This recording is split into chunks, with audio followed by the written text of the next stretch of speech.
Olá, tudo bem com vocês? Bom, eu espero que sim. Sejam todos bem-vindos a este canal Poderações com José Novales. Grato demais pela generosidade do seu apoio, tá? E meu abraço terno a você que está em vários lugares desse imenso mundão de nosso Deus, né? Muito obrigado por tudo.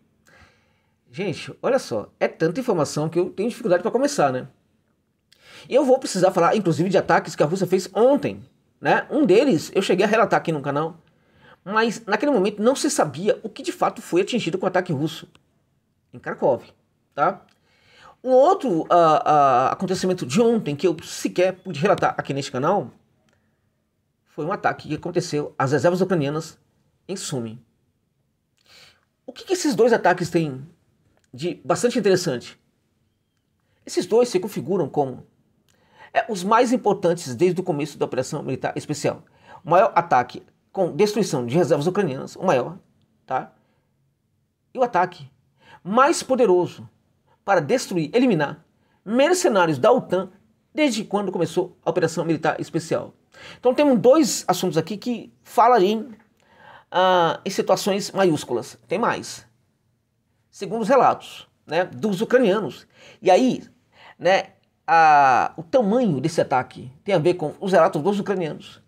Segundo eles, o ataque que a Rússia fez à capital ucraniana ontem, Kiev, né, também aconteceu na capital e na região da própria Kiev, também teria sido o maior, a capital ucraniana, desde o começo da operação militar especial. Por que a gente pode colocar dúvida sobre isso? Né? Sobre este ataque, se ele for maior, de fato ou não? Porque neste caso, o sistema de defesa aérea da Ucrânia não teria funcionado tanto assim. Ou não estão mais, ou a capital não está mais a dispor de tantos sistemas de defesa antiaérea como antes. Daí a impressão das pessoas do poder do ataque ter sido provavelmente muito maior do que de fato ele foi, embora não tenha sido algo pequeno. Foram Iskanderes, né, mísseis balísticos, enfim, caindo à vontade sobre a capital. Além de drones Gerans 2, tá? E, assim, muita coisa foi destruída. Muita coisa foi destruída com esses ataques, né? Uma das instalações que foi vitimada ali foi a empresa Artem, gente, que é uma fabricante de armas, né, de mísseis guiados, mísseis guiados antitanque, bem como também fabricante de instrumentos e equipamentos para aeronaves, tá? Uma das oficinas, na verdade a mais importante oficina, o míssil guiou sobretudo aquela parte ali, foi destruída completamente, tá? E o prédio administrativo dessa empresa ficou também seriamente danificado, provavelmente vai ter que ser reconstruído. Tá? Um incêndio tomou conta completamente do local, que tem uma área de 1.500 metros quadrados. Tá? Um outro ataque poderoso também, né, foi sobre a fábrica de aeronaves Antonov. Tá? Essa é muito importante. Tá? Aí, como resultado, aí, portanto, foram liquidados um armazém e oficina para montagem e manutenção de veículos não tripulados, né, os drones, que tanto mal têm causado a Rússia. O incêndio imediatamente tomou conta do local. A defesa civil da Ucrânia tentou apagar esse incêndio, né? Também houve ali um prédio, né, da MAUP, que é uma instituição de ensino ali da Ucrânia, que não funciona mais como instituição de ensino, foi danificado, pegou fogo também. Tá? Houve muitos ataques ainda a várias outras regiões da Ucrânia. Tá? Tem muita coisa para falar com vocês aqui. Tudo isso que eu citei, vai ter mais, tem algo ainda mais importante. Tá? Teve o maior ataque destrutivo a HIMARS também desde quando começou a operação militar especial, tá? Mas eu quero falar dos ataques de ontem antes disso, né? Vamos lá, gente. Aquele ataque contra o centro comercial em Kharkov, eu cheguei a falar dele aqui no vídeo. E no vídeo eu falei para vocês que provavelmente ali estavam gente da pesada, né? Gente do comando do batalhão Azov, e que poderia também haver ali oficiais da Ucrânia. Ok. O que se sabe desse ataque é que de fato havia muitos membros do Azov no local, muitos, inclusive gente do comando. Esse pessoal foi dessa para uma pior, foi para o inferno, mas não para por aí. Este local, que foi assaltado aí coisa de uns 3 meses atrás, que o regimento Azov chegou no local, expulsou todos os funcionários, né, e determinou que ali seria uma instalação militar, né? Os ucranianos perderam inclusive os seus postos de trabalho naquele local. Então ali era um local de permanência de gente da pesada do batalhão Azov. Então o batalhão Azov se dá ao direito, né, de descansar da guerra. Então eles fazem rotação. A Ucrânia não consegue fazer isso, mas o batalhão Azov faz. Então muitos soldados ali, não é todo o efetivo do Azov que está em batalha. Uma boa parte, né, sempre está, uma parte, né, significativa, sempre está descansando.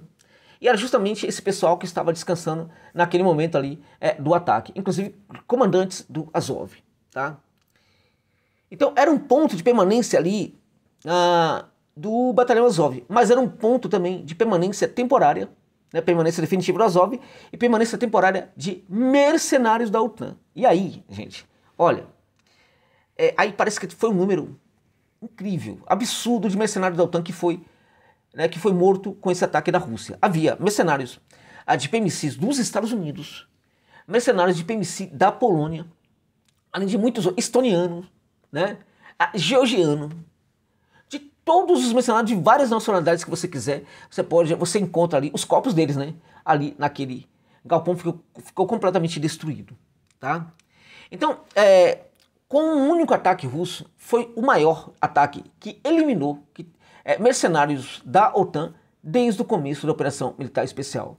Qual o número? Não sabemos. O que sabemos é que a quantidade realmente foi gigantesca, tá? Estamos falando aqui de dezenas e dezenas. Talvez a gente esteja falando de centenas de mercenários que teriam sido mortos ali com esse ataque ao centro comercial em Kharkov, tá? Bom, perto de Sumi, gente, né? A Rússia conseguiu um feito inacreditável, tá? Para a OTAN. Inclusive, eu vou falar dos valores das armas que foram destruídas pela Rússia ali perto de Sumi. Mas antes disso, né, falar também sobre o ataque de ontem, gente, que foi feito, né, ali em Sumi, tá? Que destruiu uma grande coluna de soldados da Ucrânia, tá? Assim, esse aí também foi um dos maiores, né? Foi um ataque com Iskander, né? O ataque com Iskander OTRK, né? Ele aconteceu precisamente quando havia o maior acúmulo, né, de armas e também de soldados ucranianos naquela região. Bom, as reservas da Ucrânia foram descobertas, né, logo ali naquela coisa de uns 20 e poucos quilômetros, inclusive da capital de Sumi, que é a cidade de Sumi. A Rússia conseguiu localizar aquela movimentação, né, e aí o que acontece? As tropas russas não se apressaram mesmo para fazer o ataque. Perceberam que havia aquela movimentação, detectaram do que significava, mas não fizeram o ataque. Resolveram esperar, né? Resolveram esperar com que houvesse o acúmulo máximo ali de tropas ucranianas ali naquela parte ali, né? Então o cálculo foi plenamente executado, né? Mais ou menos às 20 horas, gente. Às 8 horas da noite, né, a coluna que incluía mais de 2 dezenas de unidades de equipamentos militares. Vamos lá, mais de 2 dezenas de equipamentos militares. Para você ter uma ideia, né, só as pessoas que fazem a locomoção, né, dessas dezenas de equipamentos militares, estamos falando aí, portanto, né, de centenas de soldados, tá? Então eles estavam concentrados ali na aldeia de Verkhnaya Sirovatica, né? A essa altura já havia ali mais ou menos, a coluna já havia esticado em mais ou menos 600 metros. A coluna, soldados ucranianos, se esticara em 600 metros. Na verdade, bem mais de 600 metros, tá? Então, os militares russos atingiram o comboio, né? Com mísseis balísticos com ogiva cluster, né? Altamente explosivas do Iskander OTKR. Depois disso, as tripulações Tornados SMLRS entraram em ação, utilizando munições cluster para completar, né, a destruição da coluna inimiga, tá? As perdas de soldados ucranianos como resultado desse ataque realmente foram algo impressionante, tá? A Ucrânia perdeu imediatamente uma companhia, isso mesmo, uma companhia de infantaria e mais de 2 dezenas de unidades de equipamentos militares, tá? Incluindo aí tanques, carros, tudo que você pode imaginar. Esses números não são propriamente definidos ainda por Kiev, né? Eles não vão divulgar esses números porque eles ficariam envergonhados, né? E além do que, gente, nem mesmo a Rússia se ousou falar disso, porque a mesma Rússia não tem um número exato dos que foram mortos. Dentre outras coisas, por quê? Porque a qualidade do ataque e as explosões subsequentes, né? Os ucranianos que ficaram feridos não ficaram levemente feridos, ficaram gravemente feridos. E é muito provável que a maioria daqueles que foram para os hospitais, né, por terem ficado gravemente feridos, sequer vão ficar amputados. A grande maioria daqueles que foram para os hospitais com vida já morreram, tá? Então, e aí não dá para ter um número exato disso aí, mas volto a repetir. Estamos falando de uma companhia inteira de infantaria, tá? É importante notar que, assim, o número pode ser centenas e centenas de soldados. Centenas, tá? Bom, essa destruição aí foi, com um único ataque, foi a maior desde quando começou a operação militar especial, tá? A Ucrânia, até o momento, não conseguiu, para você ter ideia do que foi esse ataque.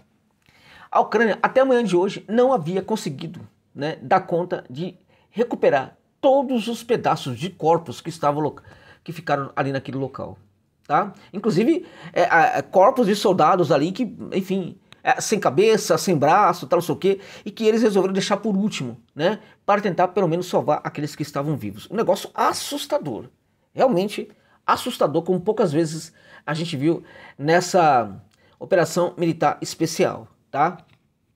Teve mais, muito mais. Não acabou por aqui não. A situação é muito grave, tá?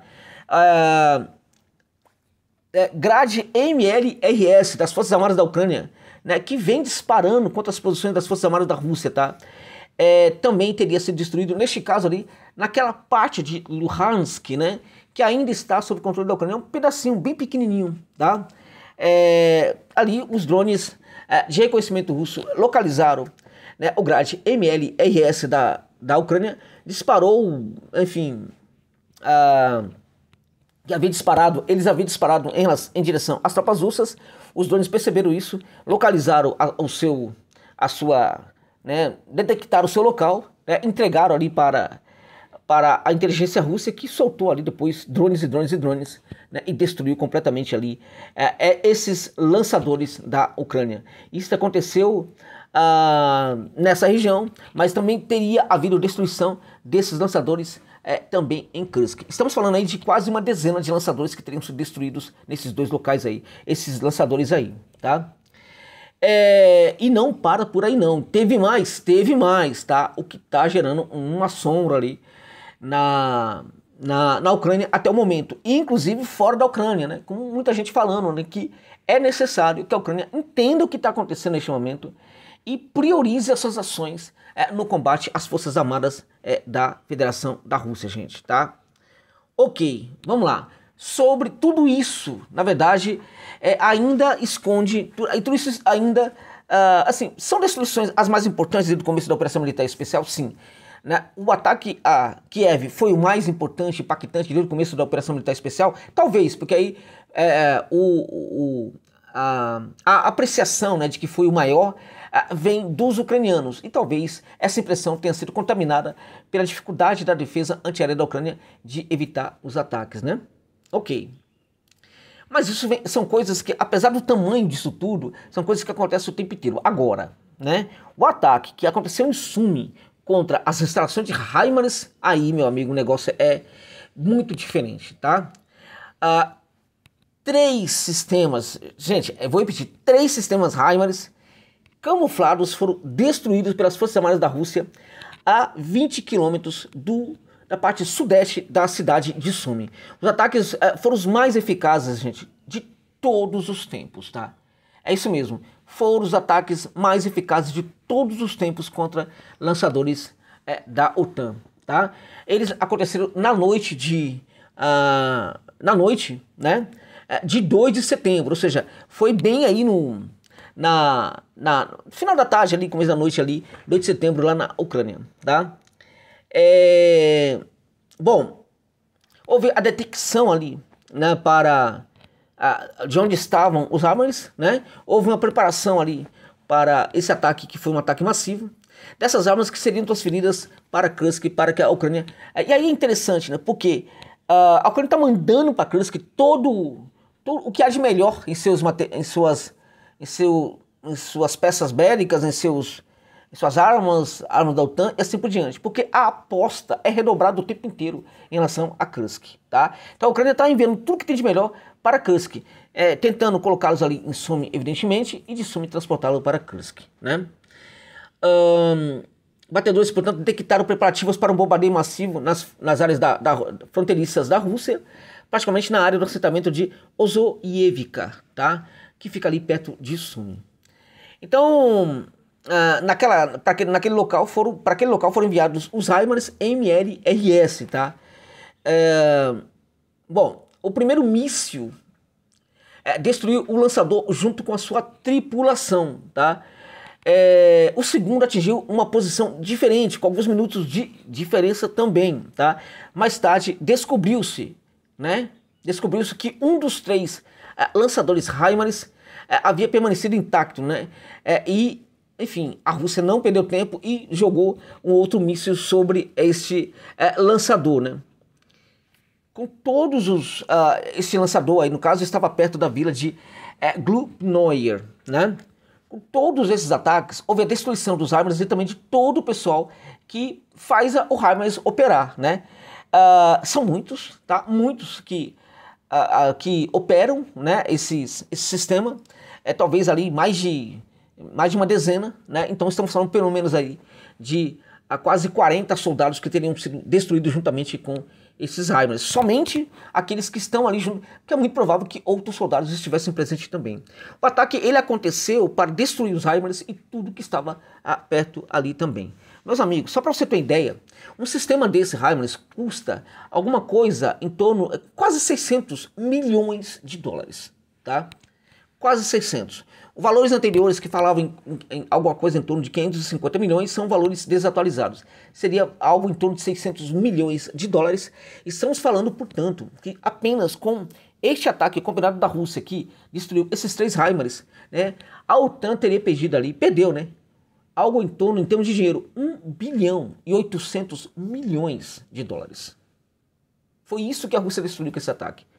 A Rússia conseguiu destruir, né, investimento de 1 bilhão e 800 milhões de dólares que a OTAN fez ali na Ucrânia. É por isso que eu tenho falado muito. A Rússia ela já conseguiu o seu objetivo de desmilitarizar a Ucrânia. O que a Rússia está fazendo agora, e com muito sucesso, é a desmilitarização da OTAN, né? Da OTAN. E a OTAN não pede por esperar, né? Porque a OTAN está ficando numa situação bastante complicada, né? Até mesmo em virtude de que em alguns países que fazem parte da OTAN, as reservas de armas foram enviadas já para a OTAN, ou estão parcialmente, ou foram enviadas parcialmente ou totalmente para a OTAN não, para a Ucrânia, né? Então a situação se complica muito e isto coloca em xeque a seguinte questão: se a OTAN desejar invadir a Rússia e para uma guerra direta com a Rússia, está cada vez mais fragilizados para a tentativa de fazê-lo. Embora, na minha opinião, como eu sempre venho falando, a OTAN não vai atacar a Rússia, não vai para uma guerra direta com a Rússia, porque tem medo da Rússia.